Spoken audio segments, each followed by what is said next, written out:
एक बहुत ही बड़े भक्त हुए हैं श्री राम मिश्र जी। भगवान के बड़े सच्चे भक्त थे, बड़े प्रेमी भक्त थे।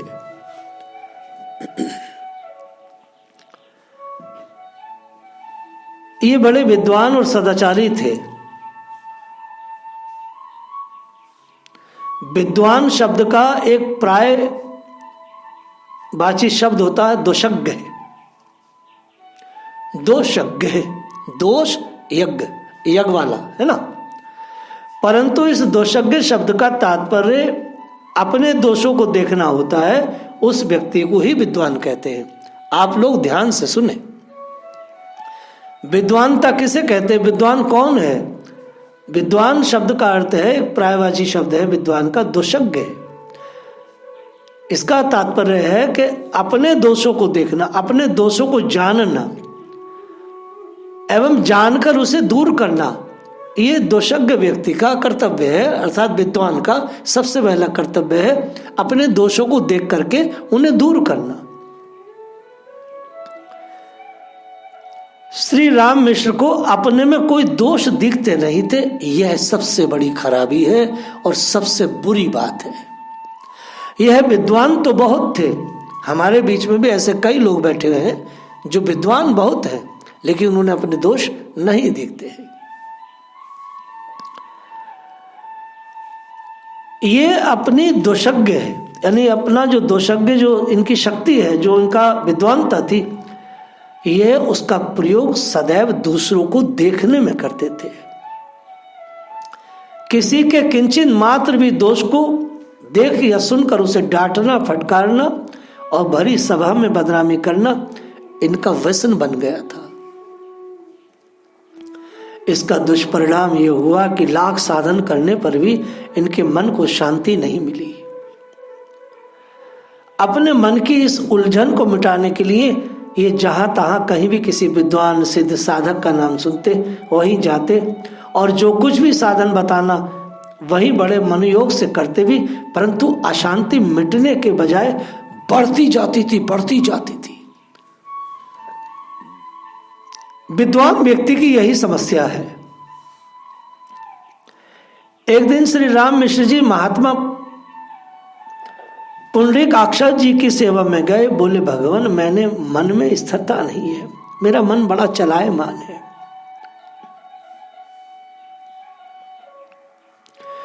पुंडरीकाक्ष जी ने कहा, कोई जरूर बात होगी आपके अंदर। इसका कारण मैंने ये निश्चय किया है कि मेरी निज धर्म में दृढ़ता नहीं है। ये बात इन्होंने पुंडरीक जी से कही। भगवान मुझे ऐसा लगता है जो निज धर्म होते हैं उनमें मेरी शायद दृढ़ता नहीं है, इसलिए आप कृपा पूर्वक बताएं कि धर्म में दृढ़ता किस प्रकार होती है। क्योंकि शास्त्र कहता है जिस व्यक्ति की धर्म में दृढ़ता नहीं है उसका मन हमेशा चंचल रहेगा, चलायमान रहेगा। आप लोग भक्त और भगवान की कथा को सुन रहे हैं, प्रेम कथा को सुन रहे हैं। हम कथा इस प्रकार से अपडेट करते हैं कि इस प्रकार से सामने रखते और बोलते और कहते और खुद भी सुनते हैं ताकि हमारा भी कल्याण हो और आप लोगों का जो इतना समय खर्च करते हैं आपको भी रस आए और आप भी अपने को आगे बढ़ाए। मेरा निज धर्म में दृढ़ता नहीं ऐसा लगता है, इसलिए कृपा करके बताएं धर्म में दृढ़ता किस प्रकार होती है। पुंडरीकाक्ष जी ने कहा, जिस उपाय से दृढ़ता प्राप्त होती है उसे आप कर नहीं सकते, इसलिए इसका बताना व्यर्थ ही है। श्री मिश्र जी ने कहा, आप उसे बताएं, मैं अवश्य करूंगा। जिस किसी ने जो भी उपाय मुझे बताया है मैंने अवश्य किया है, आप निसंकोच कहें। इसके लिए मैं सर्व स्व त्याग करने को तैयार हूं, महाराज कृपया आप कहें। राम मिश्र जी के इस बहुत अनुविनय करने पर पुंडरीकाक्ष जी ने कहा, मैं 6 महीने बाद बात आपको बताऊंगा। 6 महीने आप चुप रहिए, मैं बात को बताऊंगा। जब निश्चित समय पर ये फिर आए तो आचार्य ने कहा, दूसरे के दोषों को छिपाने एवं अपने दोषों को प्रकट करने से जब मानसिक दुर्बलताएं दूर होती हैं, तब निज धर्म में दृढ़ता होती है। निज धर्म में दृढ़ता कभी आ ही नहीं सकती जब तक कि मनुष्य दोषों को छिपाए, दूसरे के दोषों को कभी अपने मुंह पर न लाए और अपने दोषों को लगातार समाज के सामने प्रस्तुत करे। अपने दोषों को लगातार सामने कहे, भाई ये दोष है, कैसे जाएगा ये दोष। जो साधक अपने दोषों को सामने रखता है, जो साधक अपने दोषों को सामने रखता है, समाज के गुरुजनों के और दूसरों के दोषों को छिपा लेता है, उसकी मानसिक दुर्बलताएं खत्म हो जाती हैं। मानसिक दुर्बलताएं खत्म होते के साथ ही वह सत्य पथ का सच्चा पथिक बन जाता है। हमारा भजन क्यों छूट गया? हमारी माला छूट गई, गायत्री साधन छूट गए, हमारी परिक्रमाएं छूट गई, हमारा पाठ छूट गया, हमारा गुरु की सेवा छूट गई। क्यों छूट गई? क्योंकि मानसिक दुर्बलताएं थी। मानसिक दुर्बलता कहां से आई? हमने दूसरे के दोषों को बखान किया, अपने दोषों को छुपाया। जो साधक अपने दोषों को छिपा करके अपने गुणों को प्रकट करता है, उसको पाखंडी कहा गया है। साधक की मानसिक दुर्बलताएं लगातार बढ़ती रहती हैं। मनो बीमारियां जिसे कहते हैं, इसको बड़े मनोरोग हैं। ये मनोरोग का जो सबसे बड़ा कारण है वो यही है। भारत के सुपर मनोचिकित्सक तो भारत के मनीषी संत महात्मा है। ये जो डॉक्टर बैठे हैं पुड़िया लिए हुए मनोचिकित्सक, यह पुड़िया वाले मनोचिकित्सक ठीक नहीं है। मनोचिकित्सक तो भागवत आचार्य हैं। मनोचिकित्सक तो सबसे बड़े भक्तमाल आचार्य हैं, जो हमारे दर्शन शास्त्र के विद्यार्थी हैं, उसको मानने वाले हैं, उसके अध्ययन करता है, वही पक्के मनोचिकित्सक हैं। निज धर्म दृढ़ता नहीं हो सकती। राम मिश्र की आंख खुली। आज उनको ज्ञान हुआ है कि मैं गंतव्य दिशा के ठीक विपरीत चल रहा था। अभी तक मैं ये विचार करता था कि मैं भगवान की ओर बढ़ रहा हूं। अभी तक मैं विचार करता था कि मैं ठीक रास्ते पर हूं, मैं श्री कृष्ण को पा लूंगा। लेकिन मैं तो विपरीत चल रहा था, फिर भला लक्ष्य तक कैसे पहुंचता। उसी दिन से राम मिश्र का जीवन बदल गया। सब में गुण देखते, सबके प्रति सद्भाव और सहानुभूति करते, सब में उनको व्यापक परमात्मा का दर्शन होने लगा। हम लोगों ने कई दिन प्रहलाद जी के चरित्र को सुना। अप्रोक्ष दर्शन कैसे हो भगवान का? अप्रोक्ष दर्शन की सबसे बड़ी जो नियमावली है उसमें यही है कि आप अपने दोषों को प्रकट करें और दूसरे के दोषों को अपनी जीभ पर 1 सेकंड के लिए ना आने दें। आपकी जीभ पर दूसरे के दोष बैठने नहीं चाहिए। जब दूसरों के दोष, दूसरों के पाप आपकी जीभ पर नृत्य करते हैं तो आप धीरे धीरे मानसिक दुर्बलताओं की ओर बढ़ते हैं। धीरे धीरे मानसिक दुर्बलताओं की ओर बढ़ते हैं। आप भगवान की तरफ से हट करके फिर कहीं और जाना शुरू कर देते हैं। आप भगवान के यात्री नहीं रह गए, फिर तो आप माया के गुलाम हो गए, फिर तो आप नरक की जीवन की ओर बढ़ रहे हैं। अपरोक्ष दर्शन का सबसे बड़ा सिद्धांत यही है, आप अपनी दोषों को लोगों से कहेंगे और दूसरे के दोषों को अपनी जीभ पर नृत्य नहीं करने देंगे। राम मिश्र उस दिन से रस राशि हो गए। भगवान रस स्वरूप परमात्मा है, उनके नित्य अनुभव साक्षात्कार जन्य आनंद की राशि आपको जब ही मिल सकती है जब आप लगातार अपने को वाच करेंगे और दूसरों में गुण देखेंगे। दोषज्ञ विद्वान शब्द का पर्यायवाची है। दोषज्ञ विद्वान वही है जो अपने दोषों को देखे और सामने जितने भी लोग हैं उनके गुणों को देखे। ये चरित्र बड़ा रसीला है भगवान के भक्त का।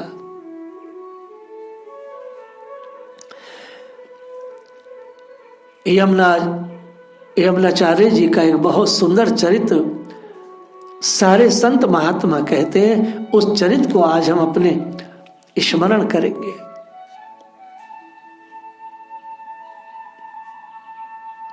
यमुनाचार्य जी श्री नाथ मुनि जी के पुत्र हुए ईश्वर मुनि, और यही ईश्वर मुनि श्री स्वामी यमुनाचार्य जी के पिता थे। नाथ मुनि के पुत्र ये ईश्वर मुनि, और यही ईश्वर मुनि श्री स्वामी यमुनाचार्य जी के पिता है। यमुनाचार्य जी का प्रादुर्भाव विक्रम संवत 1010 में मथुरा में हुआ है, दक्षिण भारत में।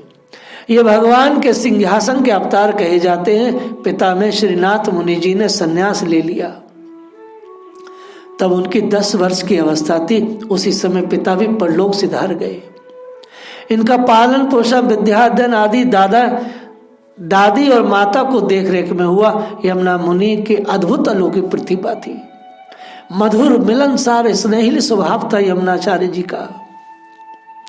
शील सदाचार के तो मानो मूर्तिमान स्वरूप ही थे आप। विद्या और विनय का अद्भुत मणि कांचन प्रयोग था। उन दोनों दिनों राजा पांडे के यहाँ एक कोलाहल नाम के महापंडित रहते थे। उनकी विद्वता पर मुग्ध होकर राजा पांडे उनका बड़ा सम्मान करते थे। राज सम्मान प्राप्त पंडित कोलाहल का शास्त्रार्थ करके पंडितों को पराजित करके उनका अपमान करना व्यसन बन गया था। देखो मैं जो बात कह रहा हूं, कथा को किस तरह से मैं आपके सामने रख रहा हूं। ये जो अपमान करने का व्यसन है, विद्वान व्यक्ति जब इस तरह का व्यसन प्राप्त हो जाए, समझ लो अब वो भगवान की तरफ नहीं बढ़ रहा है, अब तो वो नरक की ओर बढ़ रहा है।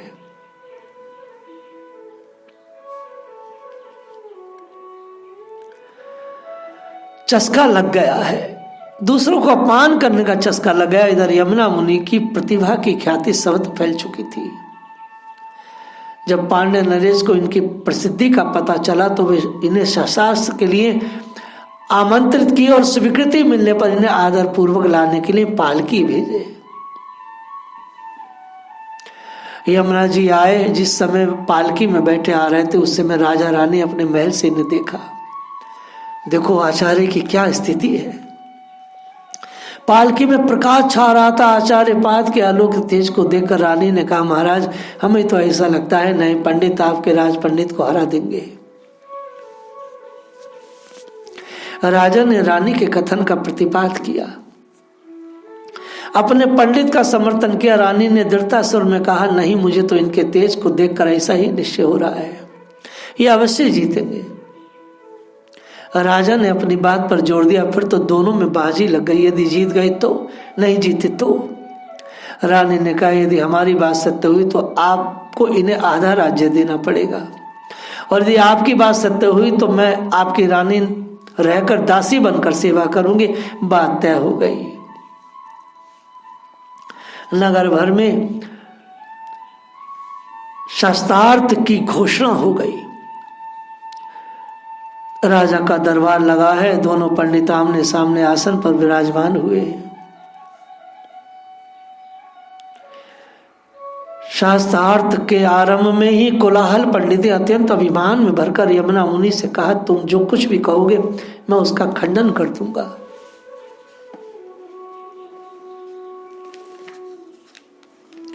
यमुना जी 3 बातें कही। तुम्हारी माता काकबंध्या है, जिसके एक ही संतान होकर फिर कोई संतान न हो उसे काकबंध्या कहते हैं। राजा पांडे बड़े ही नीति निपुण और धर्मज्ञ हैं। रानी जी बड़ी ही पतिव्रता हैं, साधु स्वभाव वाली है। 3 बातें कही। यमुना मुनि जी ने कहा, यदि तुम इन 3 बातों का खंडन कर दो तो मैं तुम्हारा शिष्य बन जाऊंगा। कोलाहल पंडित का मुंह सूख गया, एकदम श्रीहीन हो गए, क्योंकि तीनों बातें ये अकाट्य थी। तुम्हारी माता कागबंदिया है, जिसके एक ही संतान होकर फिर कोई संतान ना, उसे कागबंदिया कहते हैं। राजा पांडे बड़े नीति निपुण धर्मज्ञ हैं और रानी जी बड़ी पतिव्रता है।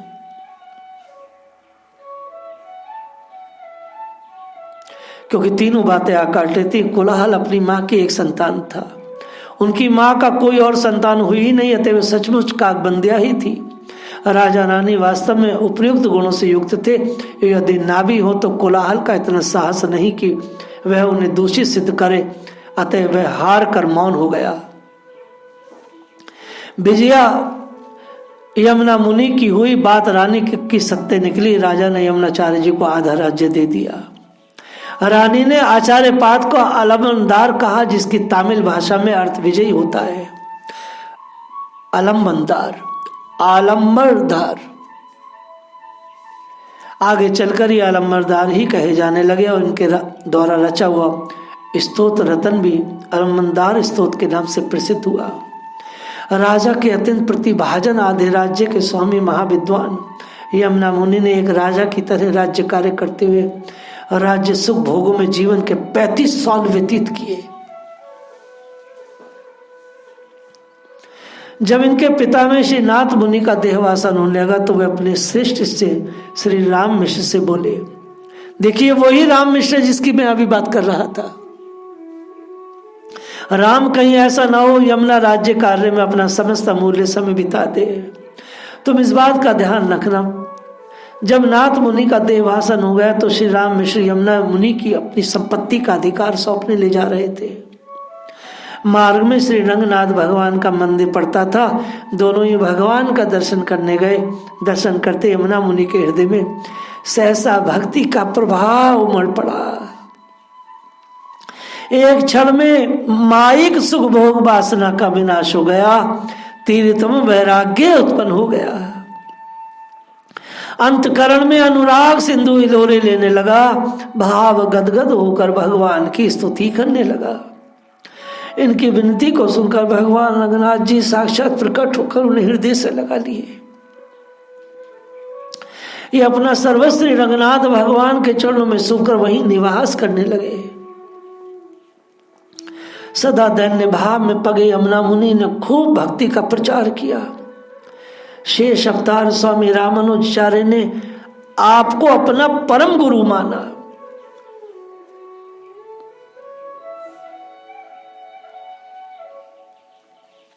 यमुना मुनि,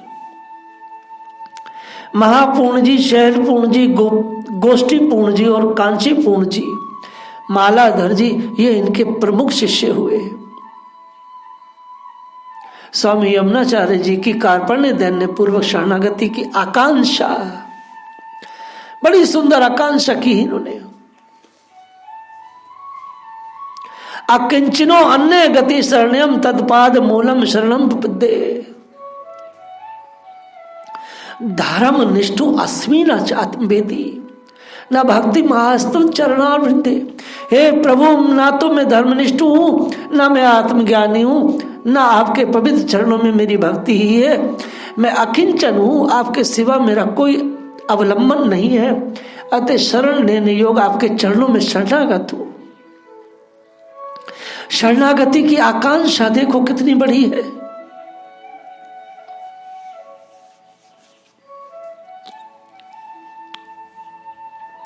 न निंदितम कर्म तद स्त्रोके सहस्रो यन्न माया विहादि। हे मुक्तिदाता मुकुंद, संसार में ऐसा कोई निंदित कर्म नहीं है जिसे मैंने हजारों बार नहीं किया। सोहम विपाक वसने मुकुंद कदामी संप्रत्याग गति सत्वाग्रह। कोई ऐसा कर्म नहीं नाथ जो मैंने हजारों बार नहीं किया, नीच कर्म किए, परंतु वही मैं उन कर्मों के फल भोग का समय उपस्थित होने पर निस्सहाय होकर आपके आगे व्याकुल होकर रो रहा हूं। शरणागति की आकांक्षा देखिए यमुनाचार्य जी की।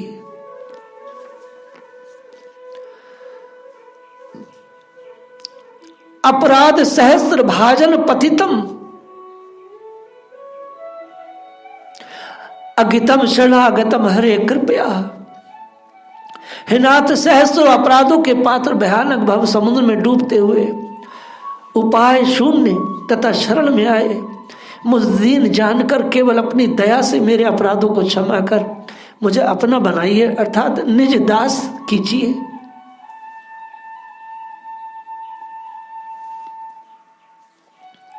मैं जन्म चतुर मुखा आत्मना। हे भगवान, आपके दास से सुख का अनुभव करने वाले भक्तों के घर में यदि मेरा कीट पतंग योनि में जन्म हो तो अति उत्तम है,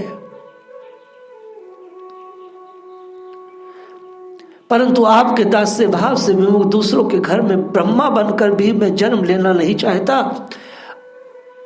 आलमनदार स्तोत्र आपका कुछ चरित्र श्री रामानुचार्य जी के प्रसंग में भी है।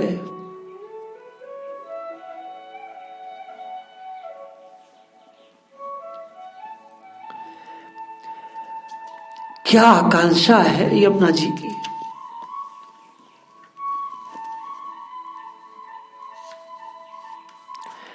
तो बात ये हम कह रहे थे कि दूसरे के दोषों को जब हम देखते हैं